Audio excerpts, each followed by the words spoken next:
हमारी जिंदगी में चुनाव के लिए विकल्प हमेशा मौजूद होते हैं। हम अंधेरे के बारे में शिकायत भी कर सकते हैं या फिर एक मोमबत्ती जलाकर अंधेरे संसार को रोशन भी कर सकते हैं। चुनाव सदैव हमारा होता है। हम समस्या के बारे में शिकायत करें या उसका हल निकालें। इस बात को एक कहानी के माध्यम से बेहतर तरीके से समझते हैं।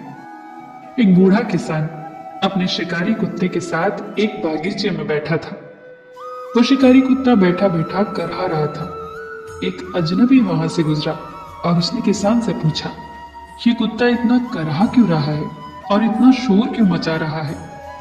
बूढ़े किसान ने कहा, क्योंकि ये कील पर बैठा है जो इसे चुभ रही है।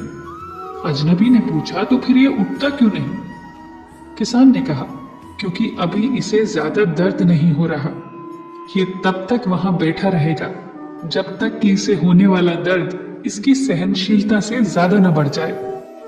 इसी तरह हम में से अधिकतर लोग परिस्थितियों से परेशान होते हैं, लगातार उन परिस्थितियों के बारे में शिकायतें भी करते हैं, पर कोई एक्शन नहीं लेते तब तक जब तक कि हमारी सहनशीलता जवाब न दे दे। समस्याओं के लिए विकल्प हमेशा हमारे पास ही होते हैं, जैसे उस शिकारी कुत्ते के पास था कि वो उठकर जा सकता था। चुनाव सदैव हमारा होता है। हम समस्या के बारे में शिकायत करें या उसका हल निकालें।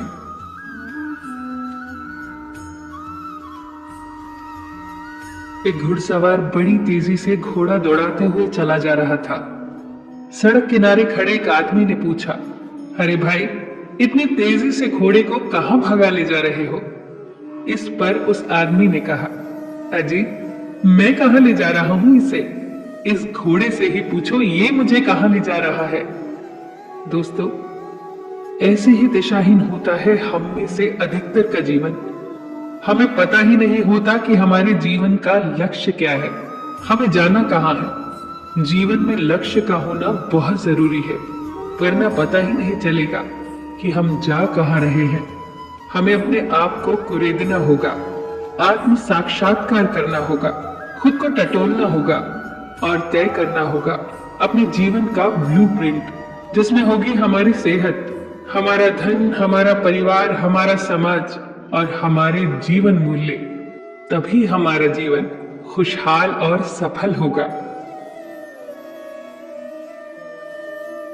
एक बुजुर्ग ने अपने पोते से कहा, हमारे अंदर दो भेड़िए हैं। हम जीवन में जो भी चुनते हैं, इसका निर्णय होता है इन्हीं दो भेड़ियों के बीच युद्ध के बाद। एक भेड़िया क्रोध, ईर्ष्या, काम, मोह, अहंकार जैसी भावनाओं का प्रतिनिधित्व करता है और दूसरा भेड़िया शांति, प्रेम, दया, सुरक्षा, करुणा जैसी भावनाओं का। इस पर पोते ने उत्सुकता से पूछा, दादाजी, तो फिर जीतता कौन सा भेड़िया है?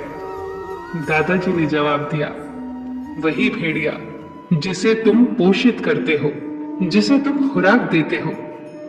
सही बात है दोस्तों, ये हम ही पर निर्भर करता है कि हम किस भेड़िए को जिताएं।